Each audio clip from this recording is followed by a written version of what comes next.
500% 급등주는 여기 없습니다. 수익을 리딩해줄 사람도 없습니다. 그냥 물고기를 잡아주면 좋을 텐데 자꾸 물고기 잡는 방법을 배우라고 합니다. 여기는 그런 곳입니다.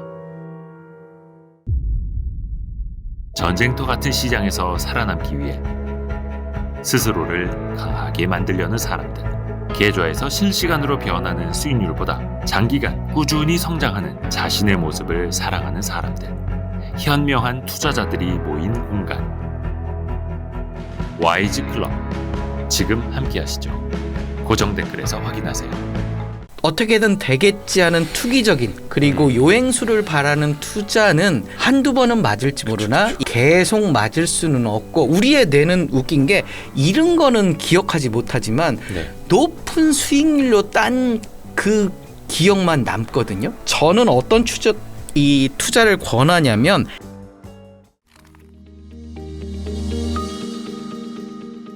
요즘에는 근데 샌드 타이거 샤크보다는 최고 민수라고 더 많이 유명해지셔가지고. 그렇죠. 이게 이제 제가 이제 필명이 샌드 타이거 샤크인데요. 한번 먹이를 물면 놓지 않는다. 저의 투자 철학이고요. 전혀 샤크와는 어울리지 않게 생기셨는데. 그러니까 주식 투자와 일상생활은 좀 다른 건데요. 투자에 있어서만은 좀 냉철해져야 한다. 남에게 양보하다 보면 결국 내 것을 얻지 못하고 내가 무너져 버리면 내 가족들의 삶이 되게 힘들거든요. 그런 책임감 측면에서 우리가 주식 투자를 되게 절박하게 해야 되고 그다음에 생각하고 해야 되고 이러는데, 대부분은 바쁘다는 핑계로 소주 한 잔에 기울이다 보면 내 생각은 없어지고 투자한 계좌는 반토막이 나는 거죠. 그래서 샌드 타이거 샤크라는 상어처럼 총칼 없는 전쟁터인 주식시장에서 우리가 꼭 단돈 1원이라도 수익 내고 나와야 되는 거 아니냐. 그래서 전제 조건은 좋은 기업을 사고 좋은 기업을 샀는데도 불구하고 내가 산 가격보다 일정 가격 이하로 내려가면 공격적으로, 그러니까 단추를 잘 끼워야 되는데 첫 단추를 세 번째 구멍에 딱 끼우기 시작하면 이게 다 어그러지거든요. 그런 상황에서 추가 매수 전략이 잘 들어맞지 않기 때문에 처음부터 좋은 주식을 사서 끝까지 물고 늘어져 보자. 그러면 좋은 주식은 무엇이냐? 그 부분에 대해서 우리가 오늘 이야기를 할 거고요. 최고민수라는 별명은 저희 침착맨 이병건 이말년 선생님이라고. 이말년. 그 본명보다는 이말년 작가라고 해야 더 많이 알고 있는. 그 말년이 행복하게라는 MBC 예능에 나가서 제가 3시간 정도의 분량인데 2시간 반을 저 혼자 떠든 거죠. 그런데 이제 이분이 한 2시간 반 듣다 보니까 이제 힘든 거예요. 그래서 제 말을 끊고 선생님 최고십니다 했는데 자막에 최고민수라고 나왔고요. 남들이 힘들게 했는데. 네, 실제로 이제 유튜브는 한 15분 정도 촬영 분이 나왔는데 저의 촬영분이 많이 적었어요. 그래서 그분이 본인의 침착맨 유튜브에 나와서 1시간 정도 설명을 해주셨으면 좋겠다. 근데 실제로는 한 6, 7시간 했고요. 그때 이제 인사로 최고민수입니다 이렇게 웃자고 했는데 제가 그 침착맨 선생님의 말씀을 잘 귀 기울여 듣지 않고 저 혼자 떠들고 저 혼자 얘기한다고 그래서. 그러니까 지금 저도 질문을 하나 했거든요. 그래서 인사 한번 했는데 어휴 지금 말씀이 끊이질 않으시네. 그래서 결국은 제가 이제 민수 밈이 됐고요. 저의 밈 중에 하나가 오히려 좋아, 고맙다. 이게 하나의 이제 밈으로 됐죠. 계좌가 오히려 좋아가 그 침착맨의 유행어 아니었어요? 그게 이제 제가 그 이야기를 해서 그게 하나의 밈이 됐고 언론사 그 제목으로도 지금 많이 나오고 있잖아요. 오히려 좋아, 뭐 고맙다. 이게 제가 그 침착맨 유튜브에 나가서 2년 전인데요. 2차 전지에 대해서 제가 되게 강조를 했어요. 2차 전지가 앞으로 좋아질 것이다. 뭐 그래서 개별 기업도 좋지만 ETF로 안전하게 투자하는 방식에 대해서 말씀을 드렸고요. 그랬는데 그 다음 달에 폭스바겐 내재화 사태가 일어나요. 그러니까 폭스바겐 자체에서 배터리를 직접 만들겠다. 그게 우리 기업의 어떤 실적에 악영향을 끼치는 거 아니냐 하면서 한 20% 정도 주가가 내려왔거든요. 2년 전인가요? 그렇죠. 2년 전에 그런 이 이슈가 있었고요. 그래서 제가 이렇게 나가고 한 두세 달이 지났는데 사람들이 생각하기에 저 사람이 전문가라고 했는데 예. 2달 전에 얘기했는데 주가 내렸지 않느냐라고 또 생각을 하실 것 같아요. 그래서 예. 저는 2차 전지 기업들의 실적 개선이라는 이슈를 봤을 때 장기적인 호흡으로는 실적이 좀 출렁출렁 단기적으로 그럴 수 있지만 어떤 트렌드나 정책적인 방향은 이 계속 좋은 이슈들이 남아있기 때문에 오히려 좋아. 저점에서 관점으로 고맙다 이렇게 생각하자 이렇게 했는데 그 부분을 이 편집하시는 분이 도드라지게 하면서 이렇게까지 밈이 될지는 사실 몰랐죠. 그래서 그러니까 방향성을 보고 긴 호흡으로. 그렇죠. 그러다 보니까 이 재밌게 생각하시는 분들이 계좌가 망가질수록 고맙다 하면서 약간 자조적인 그래요? 그런 씁쓸한 이야기로 이제 많이 하시곤 하죠. 그거였구나.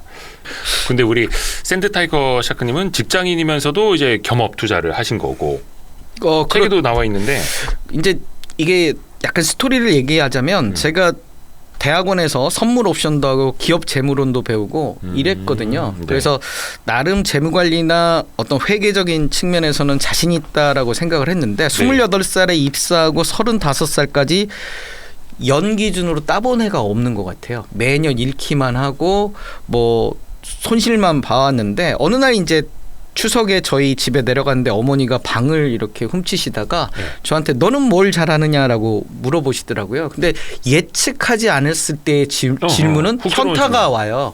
그래서 저한테 딱 했는데 나는 동기들보다 승진도 한 3년 빨리 했고 잘 나간다라고 생각을 했는데 너는 뭐를 잘하냐고 하는데 나는 뭘 잘하지? 내가 잘하는 건 성실함과 그다음에 직장 상사들의 비위를 맞춰주면서 승진을 잘했을 뿐인데 이게 경쟁력인가?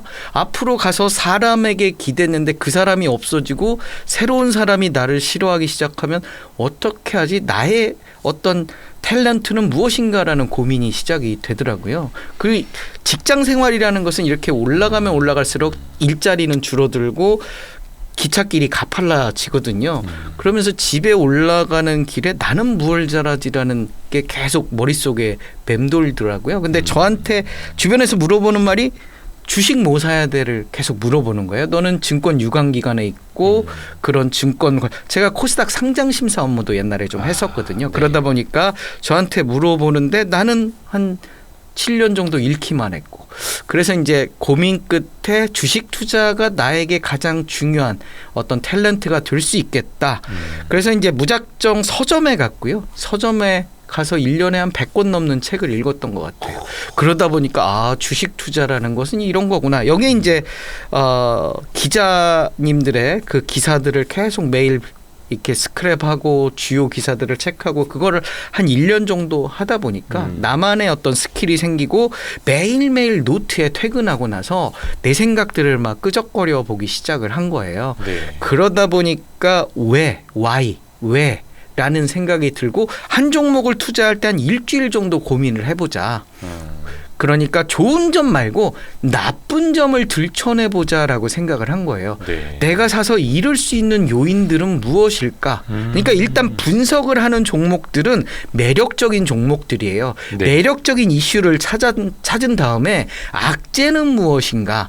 내가 혹시 이 못 본 나쁜 이슈들은 있지 않을까라고 체크를 하기 시작하다 보니까 적어도 한 2, 3일 때로는 한 일주일만을 그 종목만을 생각을 한다는 거죠. 그러다 보니까 되게 보수적인 투자자가 되고 그런 행동들을 반복하다 보니 종목 고르는 게 되게 어렵지만 한 종목 고르면 결국에 가선 수익이 나더라라는 거죠. 왜냐하면 악재 요소들은 최대한 걸러냈고 그런 악재가 없는 상황에서 호재가 있으니 그러면 기존 종목과 새로 분석한 종목 중에 호재가 더 있는 종목 중심으로 가다 보니 종목 체인지도 이렇게 주기적으로 되면서 안정적으로 20% 30% 수익 나는 종목들이 이렇게 생기고 그거를 복리 효과로 누적하다 보니 7년 만에 이제 금액들이 굉장히 많이 불어나는 그런 상황까지 이어지게 되더라고요. 그러면은 28세에서 35세까지의 7년을 잃기만 했고 그 후에 7년은 요 책에 앞에도 써 있는데 3천만 원을 8억 원으로 불렸고. 네, 그렇죠. 그래서 이 8억 원이 된 다음에 그 돈으로 이제 제가 지금 살고 있는 목동에 집도 집을 사셨고. 사게 되면서 또 이제 그 가격이 올라가고 그래서 뭐 혹자는 뭐 3천만 원으로 20억 넘게 번 거 아니냐 뭐 이렇게 말씀도 하는데요. 어찌됐든 그런 저한테는 기회 자체가 인생의 하나의 인생 역전을 할 수 있는 그런 계기가 됐고요. 결론적으로 말하면 공부를 하고 노력하지 않는 한 부를 창출하기는 힘들다. 그냥 우리가 어떻게든 되겠지 하는 투기적인 그리고 요행수를 바라는 투자는 한 번은 맞을지 모르나 한두 번은 맞을지 모르나 이게 평생 가면서 계속 맞을 수는 없고 우리의 뇌는 웃긴 게 잃은 거는 기억하지 못하지만 네. 높은 수익률로 딴 그 기억만 남거든요. 그러니까 내가 샀다 팔았다 했는데 영웅 심리에 의해서 뭐 200% 번 거, 300% 번 거, 뭐 이런 것들만 자꾸 뇌는 기억을 하기 때문에 네. 자극적인 투자를 계속 하게 되거든요. 그렇게 되면 나는 샀다 팔았다를 반복했지만 이 평균으로 놓고 보면 번개 없는 그런 상황들이 많이 되고요. 일상도 많이 이렇게 흔들리게 됩니다. 그래서 저는 어떤 투자를 권하냐면 ETF 먼저 하셔라. ETF는 10종목 이상을 담은 펀드이고 가장 큰 특징이 덜 내린다. 덜 내린다. 덜 내린다. 평균의 마법이거든요. 덜 오르기도 하지만 덜 내린다. 아하. 그래서 우리가 리스크 측면에서 덜 내린다는 장점이 하나 있고요. 두 번째로는 웬만해선 상장 폐지가 없더라. 그러니까 ETF의 그 규모가 50억 미만이면 상장 폐지 대상이 되는데요. 네. 웬만한 ETF들은 50억 이상으로 유지가 되기 때문에 뭐 조단위 넘는 것들도 있고요. 그래서 이런 ETF에서 적어도 6개월 정도 트레이딩 연습을 한 다음에 다음 스텝은 배당주로 가라. 네. 배당주 같은 경우는 먹고 살 게 있으니까 그러니까 배당 가능 이익 더 좁혀보면 이익 잉여금이 있어야만 이익 잉여금이라는 것은 우리가 손익계산서에서 연말에 이 재무상태표로 넘어가는 누적된 이익이거든요. 네. 이 누적된 이익이 있어야만 배당도 가능한데 그렇죠. 손실만 나는 기업들은 배당을 할 재원이 없거든요. 그렇기 때문에 배당을 하거나 아니면 자기 주식, 자사주라고 하죠.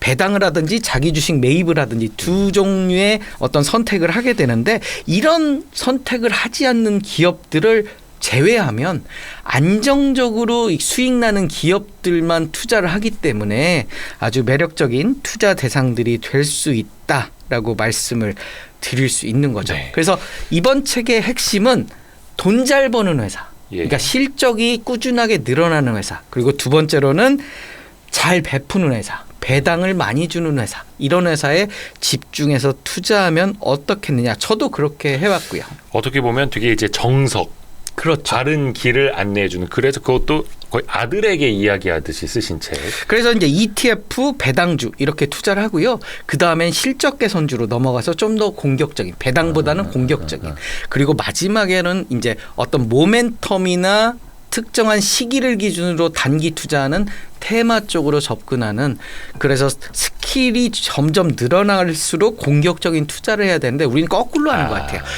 테마나 화끈한 종목에서 잃은 다음에 그 다음에 이제 배당주로 가거나 ETF로 가거나 이런 절차를 거치는데 반대로 가면서 이렇게 해야 된다. 그래서 저는 배당주를 한 투자 비중의 한 50%는 좀 담았으면 좋겠다 이런 말씀을 많이 드리는데 오늘 그 이야기도 할 예정입니다. 제가 질문을 따로 안 드리면은 거의 끝까지 쭉 다 하실 것 같아가지고 이거 어떻게 끊어가지? 네. 고민이 되네요 오늘. 네. 근데 사실 박민수 작가님은 고민이 많아지면서 어떻게 보면 이제 공부를 그때부터 제대로 하기 시작했고 그때부터 또 투자 수익률이 올라간 그러니까 그 이야기를 제대로 투자하기 전까지는 다양한 고민이 많아야 되고요.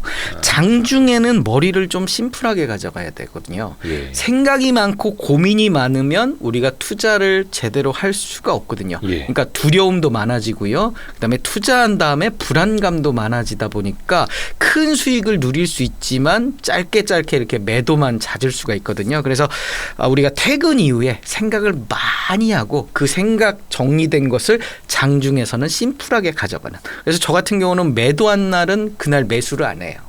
왜냐? 오. 준비가 안 돼 있는 경우들이 많이 있거든요. 그래서 뭘 살지 준비가 안 된 상태에서는 바로 액션 들어가면 안 된다. 그러니까 미리 내가 충분하게 예행 연습이 되어 있는 상태면 뭐 매수를 할지 모르지만 매도를 한 다음에 수익이 난 상황이잖아요. 그럼 네. 일단 들떠 있어요, 내가. 자신감도 있고. 그렇죠. 들떠 있는 상황에서 다음에 공격적으로 들어가게 되는데 이게 내가 정말 투자를 잘해서 수익이 난 걸 수도 있지만 주식시장 전체가 이렇게 올라가 있는 상황일 수도 있거든요. 장이 좋아서. 그래서 장이 좋아서 올라갔는데 그 올라간 상태의 정점에서 내가 추가적으로 매수하면서 떨어져 버리는. 왜냐면 원금과 이익까지 함께 투자하면서 오히려 이제 번 거를 다 잃게 되는 그런 상황들이 올 수 있기 때문에 항상 복잡한 생각과 복잡한 고민들은 퇴근 이후에, 그러니까 장이 끝난 이후에 고민을 많이 하는 거고, 장중에는 미리 준비한 대로 이렇게 가는. 우리가 좀 실수하는 게 뭐냐면 장중에 나오는 공시를 이 호재다 하고 생각 없이 막 들어가 버리는 경우들이 많이 있거든요. 네. 예를 들면 무상증자 했다라고 하면 뒤늦게 이렇게 들어가는데 공시도 우리가 중요하게 볼 게 뭐냐면 실적과 연관되어 있느냐라고 판단을 해야 되거든요. 그래서 실적과 상관이 없으면 내가 잘못하면 뒷북 투자를 하는 거죠. 왜냐하면 더 나올 뉴스가 없으면 우리가 뉴스에 팔아라라는 그 네. 격언이 있잖아요. 네. 그게 뭐냐면 더 나올 뉴스가 없기 때문에 그 뉴스가 나왔을 때가 정점이다라고 생각을 하는 거거든요. 그런데 실적과 관계없는 그런 공시나 어떤 뉴스들은 그 뉴스가 정점인 거예요. 그때 관심을 모으고 관심이 거래량을 일으키면서 주가 상승을 일으키는 건데 나는 이미 벌어진 일에 뒤늦게 뛰어들어서 단기간은 수익이 날지 모르지만 그 수익을 지키지 못하고 결국 꺾어지면 손절하고 나오는 경우들이 많이 있거든요. 그래서 공시를 대할 때도 실적과 연관해라. 그러면 실적과 연관된 공시는 뭐냐? 설비 투자. 네. 설비 투자가 늘어나면 그만큼 매출이 늘어나는 거고요. 그다음에 수주 계약. 남들에게 매출을 일으킬 수 있는 계약들 아니면 어떤 좋은 기업을 지분 투자를 한다든지요. 이런 그리고 실적 발표 이런 부분들이 결국 더 나올 뉴스가 있는 거죠. 실적이 좋아진다는 더 나올 뉴스가 있기 때문에 공시를 실적과 연관된 그런 공시 위주로 보는 거고요. 네. 반면에 무상증자 같은 경우는 일회성 이벤트예요. 예. 무상증자라는 건 공짜로 주식을 주는 거잖아요. 공짜로 주식을 준다고 무상증자 발표를 하면 급등을 했다가 다음 날부터 이렇게 조정을 보여요. 그러다가 무상증자 주식을 받을 수 있는 기준일이 가까이 올수록 주가가 조금 더 상승했다가 권리락을 맞고. 그 권리락의 착시 효과가 나잖아요. 주식을 주는 만큼 주가를 낮춰주니까 그렇죠. 그러면 그때 공구먼 사례처럼요. 한 주를 5주로 주는 그러면 하루나 이틀 급등을 했다가 다시 제자리로 갔다가 무상증자 주식이 나오는 순간 더 나올 뉴스가 없잖아요. 그러면서 주가는 이렇게 빠져버리는 그런 패턴을 보여주기 때문에 우리가 원하는 차트는 이런 거죠. 꾸준하게 오르면서 호재가 계속 이어지는 이런 차트들은 결국 실적 개선이나 아니면 배당을 많이 주는 기업들의 차트가 결국 그렇게 간다. 예를 들면 한화 에어로스페이스와 방산주이죠. 네. 그 빅텍 의 차트를 보면 하나 에어로스페이스는 실적 개선이 이렇게 뚜렷해지면서 주가가 지속적으로 최근 들어서 이렇게 상승하는 그 근간에는 수주 계약에 따른 실적 개선인데요. 반면에 방산주 빅텍은 최근 들어서 적자 전환하기도 했는데요. 북한에서 어떤 이슈들 예를 들면 북한의 정권이 좀 불안하다든지 아니면 미사일 발사를 한다든지 이러면 그게 하나의 모멘텀이 돼서 주가가 급등을 하지만 이게 계속 공포감을 주지 않으면 다음날 도로 원위치 되는 이런 패턴. 그러니까 하나 에어로스페이스는 이렇게 꾸준하게 우상향 하지만 빅텍은 급등했다 내려갔다 급등했다 내려갔다 이런 패턴들을 보여주기 때문에 우리가 급등했다 내려갔다 하는 그런 패턴보다는 꾸준하게 실적 개선이라는 더 나올 이슈. 빅텍은 언제 어떤 호재 그러니까 빅텍에게 호재가 나오는 뉴스가 언제 나올지 사실 예측하기 조금 어려운 그렇죠. 부분들이 있잖아요. 네. 그래서 뉴스가 나왔을 때 팔아버리는 이런 패턴을 보여준다라고 참고하시면 될 것 같아요. 그래서 모든 이슈를 곧 실적 등치시켜서 이게 과연 실적에 도움이 되느냐 안 되느냐 그것부터 판단하는 습관을 길러라. 이런 그렇죠. 말씀이시죠. 제가 이제 한 20여 년 투자를 했고 7년간 잃어봤고 현타가 와서 느낀 여러 가지 투자 방법 중에 가장 편하면서 그러니까 저는 1년에 11만 매매하는 직장인으로 신사임당 채널에 나와서 그게 한 60만 뷰 정도 나온 채널 예, 그게 됐었는데요. 1년에 열흘만 매매하면서도 얼마나 수익을 그렇죠. 내는데. 예, 분기 한두 번 정도 매매하면서도 어떻게 꾸준하게 수익이 날 수 있느냐.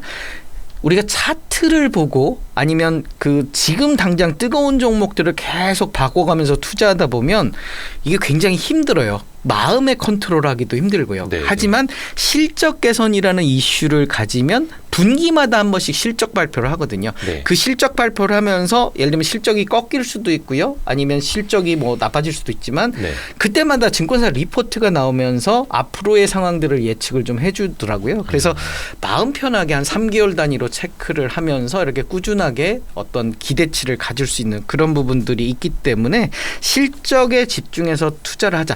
혹여 내가 고점에 잡았더라도 실적이 앞으로 더 좋아진다면 이 고점은 시발점이 될 수도 있다라고 우리가 볼 수 있는 거죠. 그래서 2년 전에 우리가 2차 전지 양극재 기업들이 고평가 논란 그때도 있었거든요. 단기간에 급등을 했기 때문에 이게 너무 많이 올랐다 팔아라라는 그런 의견들도 많았었는데 지금 보면 그때 대비해서 적어도 3배 이상 오른 양극재 기업들 같은 경우 적어도 3배 이상에서 네. 뭐 4-5배 이렇게 갔거든요. 그걸 어떻게 설명할 거냐. 결국 실적이 꾸준하게 증가하고 실적 예측치가 올라가기 때문에 그거에 부응해서 주가라는 건 6개월 정도 선행을 하거든요. 그래서 실적 예측치가 그만큼 좋다라고 하기 때문에 이렇게 땡겨진 거고 올해 같은 경우는 뭐 배터리 아저씨라든지 이런 분들이 계속 어떤 긍정적인 메시지를 주면서 그 기업들의 예측치 기대치를 좀 땡겨온 면이 좀 적지 않아 있어요. 네. 보통은 이렇게 완만하게 상승하는 게 정답인데 이거는 갑자기 급등을 했거든요. 그렇다라고 하면 이격도도 벌어져 있을 거고요. 조정이 필요한 부분들이 있고 마침 뭐 최대주주나 특수관계인이 매도를 주식 매도를 하거나 또 최근에는 최대주주가 구속되기도 했잖아요. 이런 심리적인 모멘텀이 시장에 좀 악재를 영향을 주고 또 미국 시장의 어떤 변동 그런 부분들도 단기적인 조정을 보일 수 있는. 하지만 조정이 있지만 6월 달 실적은 7월 달에 또 나오기 때문에 네. 7월 달에 실적 발표가 시장의 컨센서스와 일치하느냐 여부에 따라서 다음의 모멘텀이 7월 이후에 펼쳐지지 않을까 저는 그렇게 생각을 하고요. 결정적으로 이게 2차 전지 같은 경우는 성장주잖아요. 네. 성장주의 대외 변수 하나는